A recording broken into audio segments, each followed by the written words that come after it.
Hello friends, आप सबका स्वागत है आज के इस क्लास में। और आज हम लोग साइक्लिज्म का लेक्चर 2 देख रहे हैं। लेक्चर 1 में हम लोगों ने कंसेप्चुअल एग्जांपल्स पे चर्चा शुरू कर दिया था और आज हमारा जो है वो एग्जांपल नंबर 3 होने वाला है। तो चलिए देखते हैं क्या है। तो हमारा एग्जांपल नंबर 3 क्या बोलता है आपको कि अगर ऑल ए इज बी और सम बी इज सी का अगर स्टेटमेंट रहे। हम लोगों ने लास्ट क्लास में ऑल का देखा था, सम का देखा था और बेसिक्स के बारे में चर्चा किया था। तो आज हम लोग जस्ट उसके आगे पढ़ रहे हैं। जिन लोगों ने भी पिछला क्लास नहीं किया है वो जाकर के लेक्चर 1 जरूर जाकर के देखें और जब वो कंप्लीट हो जाए फिर आप लेक्चर 2 में आइए तो अच्छे समझ में आएगा। समय के महत्व को समझते हुए जल्दी से हम लोग आगे बढ़ते हैं, देखते हैं। अब देखिए क्या है। तो सबसे पहला काम आप जानते हैं कि आपको डायग्राम ड्रॉ करना है। ये बहुत आसान है, जल्दी से ड्रॉ कर लेते हैं। All A is B, all A is क्या है आपको बी और सम बी इज सी। तो सम पार्ट ऑफ बी को हम लोग किस में ले लेंगे, सी में ले लेंगे। ये हमारा डायग्राम हो गया। और अगर हमको इसका वैलिड और इनवैलिड कंक्लूजन लिखना हो तो अब आप समझदार हो चुके हैं, आपने पूरा क्लास किया है ना भाई। तो जल्दी जल्दी इसका बोलते चलिए, मन में आप लोग बोलिए ऑल ए इज बी। तो ऑल के साथ सम हमेशा सही होता है, तो सम ए इज बी सही हो जाएगा। सम ए इज बी सही है तो सम तो दोनों साइड से सही होगा। तो अगर सम ए इज बी सही है तो भाई सम बीज ए भी सही हो जाएगा। तीसरा, अगर सम बीज सी अगर है तो आप क्या बोलेंगे, some C is B, some C is B, some C is B भी क्या हो जाएगा, यहाँ पे वैलिड हो जाएगा। इनवैलिड में क्या क्या होगा, तो सबसे पहले तो रीस्टेटमेंट। रीस्टेटमेंट क्या है, लास्ट क्लास में जाके देखिए। रीस्टेटमेंट क्या है, तो भाई स्टेटमेंट को जो हूबहू कंक्लूजन में दे दिया जाए तो रीस्टेटमेंट हमेशा गलत होता है। Restatement is always wrong. दूसरा क्या हो जाएगा, तो पॉजिटिव स्टेटमेंट का कोई भी निगेटिव कंक्लूजन अगर ले लिया जाए, कोई भी negative conclusion. For an example, जैसे हम एक एग्जांपल देख लेते हैं। जैसे दे दिया जाए आपको नो ए इज सी, गलत है। अगर दे दिया जाए आपको some B is not A, गलत है। आपको कोई भी निगेटिव आप कोई भी ले लेंगे वो सब का सब क्या हो जाएगा, आपका रॉन्ग हो जाएगा। क्योंकि रूल ही कहता है कि अगर पॉजिटिव स्टेटमेंट हो पूर्ण रूप से तो उसका कंक्लूजन भी पॉजिटिव ही होना चाहिए। अगर निगेटिव आ जाता है तो आगे दिमाग मत लगाओ, सीधा उसको गलत बोलो। 100% कभी सही नहीं हो सकता है। फिर अगर बोल दे कि some A is C, some A is सी। अब कुछ बच्चों को क्या लगता है कि भाई टोटल ए बी में है और कुछ बी सी में है तो कुछ सी भी ए होगा क्या। तो आप याद रखिए, और आपको एक लाइन ही याद रहना चाहिए जो सर ने पहले ही बताया है। आप जरूर मन में बोल रहे होंगे अगर पहला क्लास किया है तो।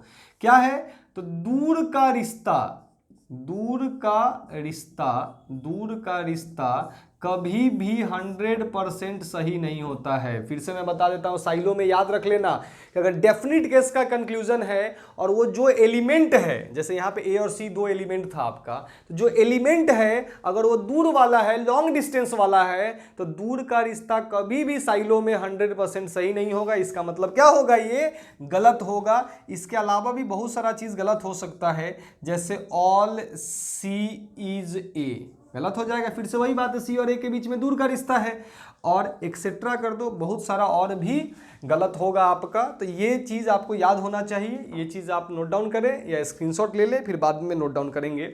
हम लोग बढ़ते हैं अब अपने अगले स्टेटमेंट की तरफ, जो स्टेटमेंट नंबर हमारा 4 होगा।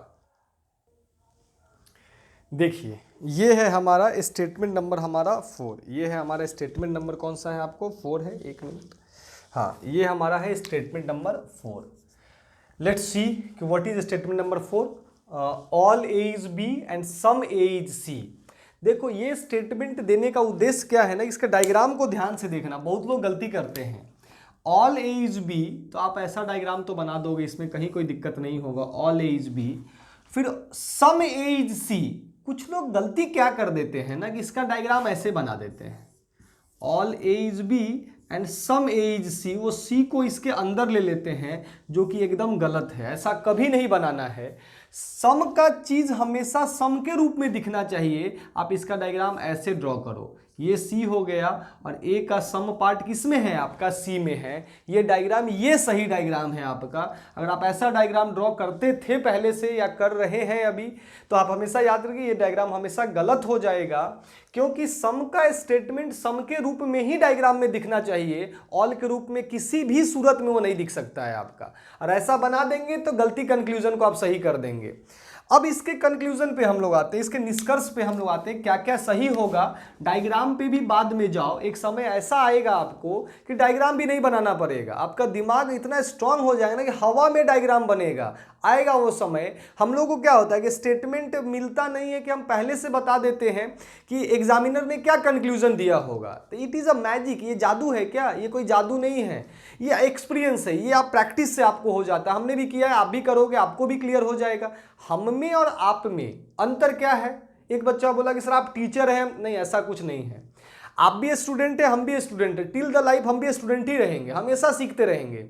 अंतर बस सोच का है और कुछ नहीं है। आप किसी चीज को सोचते कैसे हैं, हम इस रीजनिंग के इस सवाल को सोचते कैसे हैं, और सोच कब बदलेगा? जब आप उसके लिए पूर्ण रूप से तैयार रहेंगे, जब आपका प्रैक्टिस अच्छे से रहेगा, जब आपका बेसिक क्लियर रहेगा, कॉन्सेप्ट क्लियर रहेगा किसी भी चैप्टर का, तब आप सोचने का तरीका आपका भी और लोगों से एकदम अलग हो जाएगा और फिर आप भी शिक्षक बन जाएंगे। तो ये चीज़ आपके शिक्षक मतलब शिक्षक बन करके पैसा कमा रहे, यही नहीं होता है। शिक्षक का मतलब ये होता है क्या चीज़ कि आप शिक्षा देने लगेंगे, जो चीज़ आप पढ़ेंगे किसी न किसी को जरूर बता सकते हैं आप इन सब बातों को। इसलिए क्या करना है, हमेशा प्रयास करना है कि चीज़ों को अच्छे से समझें और सोचने का तरीका भी डेवलप करें। और कुछ नहीं है, हम लोग और आप में डिफरेंस कुछ नहीं है। अब यहाँ पे देखिए, अब इसका क्या क्या कंक्लूजन हम ड्रॉ कर सकते हैं, क्या क्या कंक्लूजन हम लिख सकते हैं। तो अगर एग्जामिनर नीचे ऑल ए इज बी है और नीचे उसने दे दिया सम ए इज बी, तो आप पहले ही जानते हैं ना कि ऑल के साथ सम तो हमेशा सही होगा, सही हो जाएगा। अगर एग्जामिनर ने दे दिया आपको सम बी इज ए, सही है, ऑल ए इज बी अगर सही है तो सम ए इज बी और सम बी इज ए भी क्या होगा आपका, सही होगा। तीसरा, हमेशा एक लाइन फिर से मैं दोहरा देता हूं, ऑल के केस में सम हमेशा सही होगा।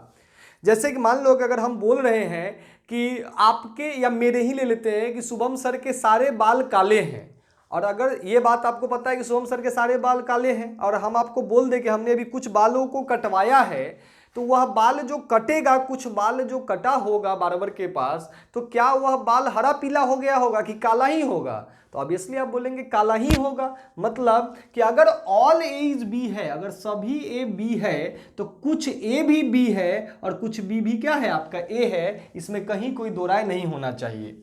फिर सम ए इज सी अगर सही है तो सम सी इज ए भी क्या होगा, सही होगा। सम दोनों साइड से सही होता है, यहां तो सोचने की जरूरत ही नहीं है, कोई डाउट ही नहीं है। फोर्थ, अब देखो अगर एग्जामिनर ने नीचे दे दिया सम बी इज सी, अब तुम यहां पर देखो डायग्राम में कि अगर यह सी जो है ए में गया है तो बी से होकर ही ना गया होगा। अगर कोई आदमी मान लो कि ये अभी पटना है, ये बिहार है आपको, और यह कोई पर्सन है, तो अगर ये कोई भी आदमी, ये सी एक आदमी है, अगर ये पटना गया है तो ऑब्वियसली बिहार में जाने के बाद ही ना पटना गया होगा आपको। मतलब तय है कि अगर यह सी जो है अगर ए में गया है तो बी से होकर ही गया होगा। तो सम बीज सी को आप एकदम सही बोलेंगे, और आप पहले से जानते हैं कि सम दोनों साइड से सही होता है। अगर सम बीज सी सही है तो इसका एलिमेंट को आपस में बदल दो, सम सीज बी भी क्या होगा, हमेशा सही होगा। ये 5 वैलिड केस होंगे इस स्टेटमेंट का। इसके बाद इनवैलिड तो बहुत सारा चीज हो सकता है, जैसे कि री स्टेटमेंट सबसे पहले, अब ये तो आप समझ गए हैं। दूसरा, अभी भी पॉजिटिव स्टेटमेंट ही है तो निगेटिव वाला सब का सब गलत होगा। फिर क्या गलत होगा, तो ऑल ए इज सी गलत होगा। फिर क्या गलत होगा, तो ऑल ए इज बी गलत होगा। ऑल ए इज बी तो री स्टेटमेंट में ही गया है। ऑल बी इज ए गलत होगा, और मिनी मोर और भी बहुत सारा गलत होगा।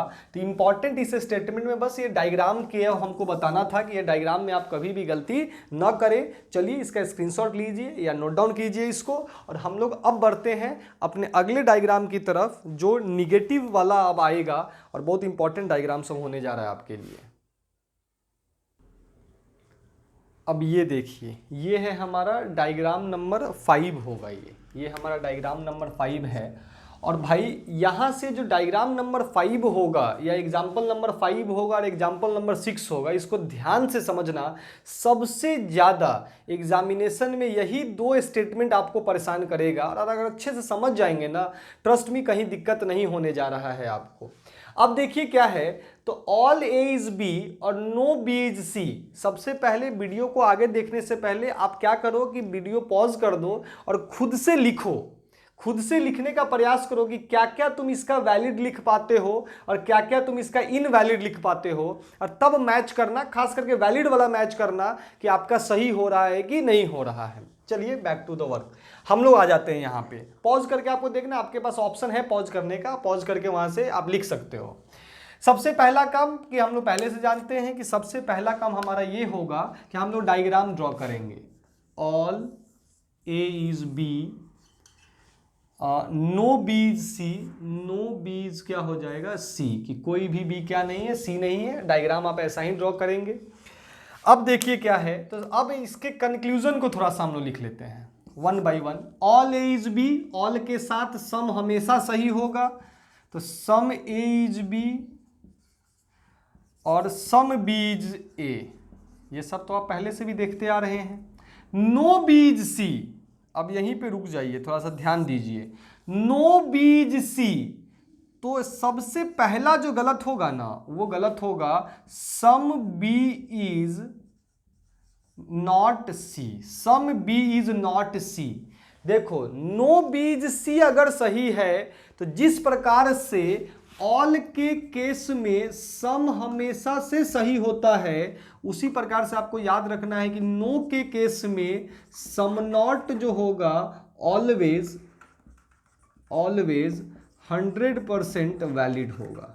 एकदम ये दिमाग रखना है कि नो के केस में सम नॉट जो होता है वो हमेशा 100% वैलिड होता है। ऑल और नो यही दो स्टेबल वर्ड्स होते हैं, 100% ट्रू वर्ड्स होते हैं, और दोनों में एक एक स्पेशल पॉइंट्स है कि ऑल का अगर केस है, जिस दो एलिमेंट के साथ ऑल लग गया उन दोनों एलिमेंट के साथ सम हमेशा सही होगा, इसमें कहीं कोई दो राय नहीं है। सेम उसी प्रकार से जिस दो एलिमेंट के साथ नो लग गया, जैसे बी और सी के साथ नो लग गया, नो बीज सी तो सम बीज नॉट सी, नीचे कंक्लूजन में अगर दिया रहे आप आंख बंद करके इसको सही कर दोगे। फिर नो दोनों साइड से सही होगा, नो बीज सी, कोई भी बी सी में नहीं जाएगा। नो का मतलब कहीं कोई गुंजाइश ही नहीं है इन दोनों के बीच में कोई रिलेशन बनने का। No means no, pink movie में बोला गया नो मीन्स नो, मतलब नो का मतलब ही नो होता है। मतलब अगर ये बी सी में नहीं जाएगा, इन दोनों के बीच में कोई भी रिलेशन नहीं चलेगा। साफ साफ मना किया गया है कि बी और सी के बीच में कोई रिलेशन नहीं है। तो आप नो बीज सी अगर सही है तो आप साफ साफ बोलेंगे अगला कि नो सीज बी भी क्या होगा आपका सही होगा। फिर से अगर नो बीज सी सही था, स्टेटमेंट का हमेशा सही होता है, तो नो सीज बी भी क्या होगा आपका सही होगा। और जिस दो एलिमेंट के साथ नो लगता है उसके साथ सम नॉट भी लगता है, तो some C is not be आपका क्या हो जाएगा, सही हो जाएगा। तो इतना कंक्लूजन, ये 5 कंक्लूजन तो आप आराम से बिना इसको देखे हुए आप आराम से इसको ड्राइव कर सकते थे आप। इसके अलावा क्या क्या सही होगा और देखिए, अगर नीचे 6 नंबर अगर हम ले लें, अगर नीचे आपको या नीचे अगर देखने में दिक्कत हो रहा है ना अगर आपको, तो यहाँ पे भी अभी इनवैलिड को हटा देते हैं, अभी इसको भी वैलिड ही बना देते हैं। 5 के बाद 6 नंबर हम यहाँ लिख रहे हैं और क्या क्या सही होगा। देखो अगर नीचे कंक्लूजन में एग्जामिनर दे दे, स्टेटमेंट ये दे दे और नीचे कंक्लूजन दे दे नो ए इज सी, तो ऑब्वियसली अगर टोटल ए बी में है और ये टोटल बी सी में नहीं जाएगा, तो ऑब्वियसली ये अंदर वाला कोई भी पोर्शन सी में नहीं जाएगा, तो नो ए सी भी क्या हो जाएगा, सही हो जाएगा।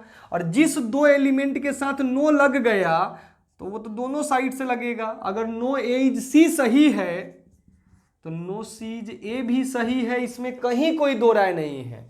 फिर 8वां, अगर 1 2 3 4 5 6 7, हाँ अब 8 देखिए, नो ए इज सी, और ए और सी के साथ में नो लगा है, तो आप आराम से लिखेंगे सम ए इज नॉट सी, चूंकि नो के साथ सम नॉट हमेशा सही होता है। ये बार बार हम बोल रहे हैं चूंकि आपको याद हो जाए। नो सीज ए, तो सम सी इज नॉट ए भी क्या हो जाएगा आपका, सही हो जाएगा। तो देखिए यहाँ पे वैलिड कंक्लूजन की संख्या 9 हो गई यहाँ पे। और इंपॉर्टेंट चीज क्या ध्यान में रखने को आया है कि ऑल के साथ सम हमेशा सही होता है और नो के साथ सम नॉट हमेशा क्या होता है आपका, सही होता है आपका। और भी एक चीज और भी याद रख सकते हो, अगर आसानी से याद रखना है तो रख लो, ऐसे आप समझ ही गए हो कि नो हमेशा दोनों साइड से सही होगा। अगर नो बीज सी सही है तो एलिमेंट बदल दो, नो सीज बी भी सही होगा। और सम भी दोनों साइड से सही होता है। मतलब आसान में अगर तुम एक लेमन रूल अगर याद करना चाहो तो याद कर सकते हो, ऐसे तेज विद्यार्थियों के लिए नहीं है, कि नो के केस में दोनों साइड से रिलेशन बनेगा, रिलेशन सही होता है, सही होता है। किसके किसके केस में, नो और सम के केस में। मतलब अगर सम ए इज बी सही है तो सम बी इज ए भी क्या होगा, सही होगा। अगर नो ए इज बी अगर सही है तो भाई नो बी इज ए भी क्या होगा आपका, सही होगा। ये चीज़ आपके दिमाग में होना चाहिए, ये भी चीज़ अपने दिमाग में तुम बैठा सकते हो। अगर याद रखना चाहो कि आगे चल करके थोड़ा जल्दी जल्दी सब चीज़ों को बनाना चाहो तो ये भी चीज़ आप याद रख सकते हैं। बाकी तो हमने इसको एक्सपैंड रूप में आपको इसको बहुत ही एलाबोरेट रूप से आपको समझाया गया है। चलिए, इतना तो वैलिड केस हो गया। अब इनवैलिड क्या क्या होगा सो देखते हैं, कि गलत क्या क्या हो सकता है सो देखते हैं। देखिए गलत क्या क्या हो सकता है इनवैलिड के लिए। यहाँ पे एक कॉलम और एक्स्ट्रा बनाना पड़ा मुझे इनवैलिड के लिए। और क्या क्या हो सकता है, इस लाइन को और आगे बढ़ाइए और यहाँ पे इनवैलिड हम लिख रहे हैं कि क्या क्या इनवैलिड हो सकता है। देखिए पहला तो रीस्टेटमेंट, सबसे पहले क्या गलत हो सकता है, तो रीस्टेटमेंट गलत होगा आपका। इसके बाद और भी बहुत सारा चीज गलत होगा। यहां पे जैसे क्या गलत हो जाएगा, तो ऑल ए इज सी, ए और सी के बीच में तो कोई रिश्ता ही नहीं है, गलत हो जाएगा। अगर दे दिया जाए ऑल बी इज ए, गलत हो जाएगा। अगर दे दिया जाए आपको कि some B is not A, कुछ बी ए नहीं है, तो ए और बी के बीच में तो पॉजिटिव रिलेशन है, निगेटिव कहां से, गलत हो जाएगा। मिनी मोर, और भी बहुत सारा चीज गलत होगा। यहां पे आपने देखा है कि स्टेटमेंट यहां पे पॉजिटिव वाला भी है और निगेटिव वाला भी है, तो कंक्लूजन में देखो पॉजिटिव वाला भी सही हुआ है और निगेटिव वाला भी सही हुआ है। तो जिस नेचर का स्टेटमेंट रहता है कंक्लूजन को भी उसी नेचर का होना पड़ेगा, तभी वो सही होगा। पहला नियम यही कहता है। फिर उसके बाद हम लोग चेक करो कि अब वो सही है कि गलत है कि क्या है। चलिए, तो एक इंपॉर्टेंट डायग्राम, अभी एक इंपॉर्टेंट स्टेटमेंट आपने देखा है ऑल प्लस नो का। और अब इसी के बाद अगला जो स्टेटमेंट होगा वो साइलोलिज्म का सबसे इंपॉर्टेंट स्टेटमेंट माना जाता है। ध्यान से समझेंगे इसके अगले स्टेटमेंट को। चलिए देखते हैं अगला स्टेटमेंट क्या है।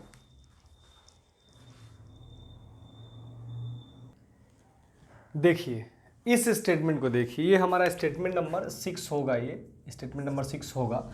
और कंसेप्चुअल एग्जाम्पल का ये लास्ट स्टेटमेंट है। और इसको अच्छे से समझ जाओ, अगर अच्छे से समझ गए ना अगर, तो आपको कहीं दिक्कत नहीं होने जा रहा है।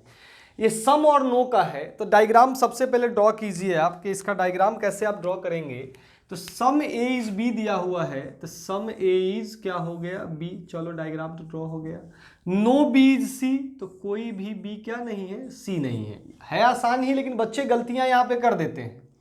अब सबसे पहले इसका हम लोग लिखते हैं वैलिड वाला पॉइंट, पहले लिखते हैं क्या क्या सही होगा, उधर बाद में जाएंगे। पहले यहीं से स्टेटमेंट से क्या क्या हम लिख सकते हैं। सम ए इज बी, सम दोनों साइड से सही होता है, तो सम बी इज ए सही होगा। दूसरा, नो बी इज सी, तो हम बोल सकते हैं नो सी इज बी, कोई डाउट नहीं होना चाहिए। अगर कोई बी सी में नहीं जाएगा तो कोई सी भी बी में नहीं जाएगा। और जिसके जिसके साथ नो लगा हुआ है, जिस जिस एलिमेंट के साथ नो लगा हुआ है उसके साथ हमेशा क्या लगेगा, सम नॉट लगेगा। तो भाई अगर नो बीज सी अगर सही है, चूंकि स्टेटमेंट है तो सही ही है, नो बीज सी अगर सही है 100%, तो आप आराम से बोलेंगे कि सम बी इज नॉट सी भी क्या होगा, सही होगा। नो सीज बी भी सही है, तो भाई एक और सही हो जाएगा, सम C is not be. Clear हो जाना है यहां तक आप। पांचवा देखिए, अगर यहां पे कंक्लूजन में दिया हुआ रहता कि some A is not C, some A is not C, ये तुम सही बोलते कि गलत बोलते? तो यहां पर देखो डायग्राम में ए का सम पोर्शन बी में है और ये टोटल बी जो है वो सी में नहीं जाएगा। तो ये बात तो तय है ना कि ए का कुछ पोर्शन, ये वाला जो पोर्शन है वो कभी भी सी में नहीं जाएगा। तो हम साफ साफ बोल सकते हैं ना कि some part of A is not C, the part of A which is in B is definitely not C. मतलब आप आराम से बोल सकते हैं some A is not C. Clear हो गया यहां तक? अब देखो, अब गलती बच्चा क्या क्या करता है, अब ये भी जान लो कि बच्चा गलती क्या क्या करता है। तो बच्चा 3 कंक्लूजन यहां पे कहते हैं धराधर गलत करता है। मतलब धराधर गलत करने का मतलब क्या है कि लगातार कंटिन्यूअसली देख रहे हैं।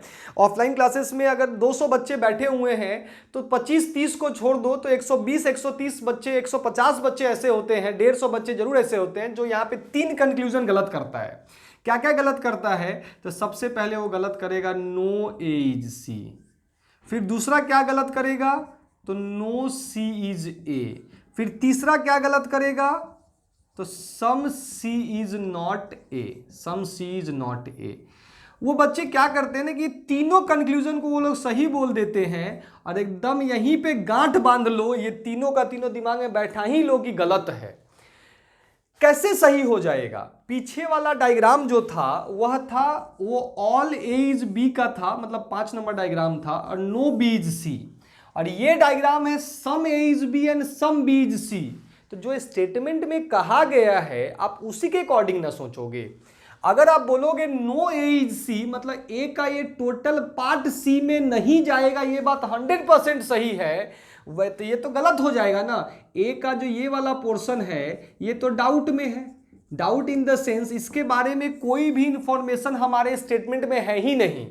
तो जब इसके बारे में कोई इंफॉर्मेशन ही नहीं है, पूरे ए के बारे में कोई इंफॉर्मेशन ही नहीं है, तो पूरा ए को लेकर के हम कोई भी निर्णय नहीं निकाल सकते हैं। ना हम ऑल ए इज बी बोल सकते हैं, न ही हम ऑल ए इज सी बोल सकते हैं, न ही हम नो ए इज सी बोल सकते हैं, क्योंकि इस पोर्शन के बारे में आपके पास कोई जानकारी नहीं है। और नो सी इज ए भी वही बात है, आपको बस इतना बोला गया है कि कोई भी बी सी में नहीं जाएगा, तो कोई भी सी बी में नहीं जाएगा। ये बात हम लोग सही बोलेंगे, लेकिन अब यह सी ए में जाएगा कि नहीं जाएगा।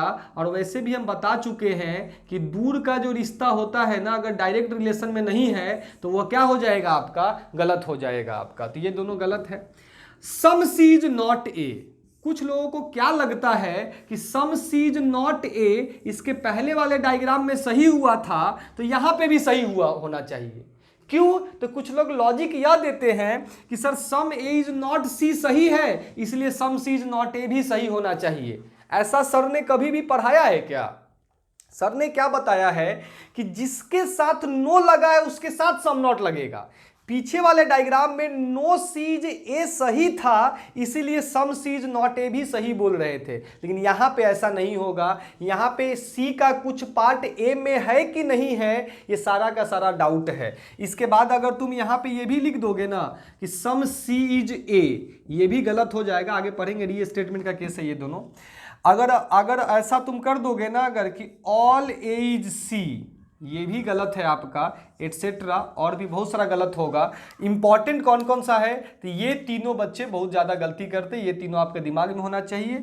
इसके अलावा एक और कंक्लूजन जो है, जो आप खुद से पहले पूछना तब देखना कि यहाँ पे मेरे, तब वीडियो को आगे देखना। पहले कंक्लूजन देख लो क्या है।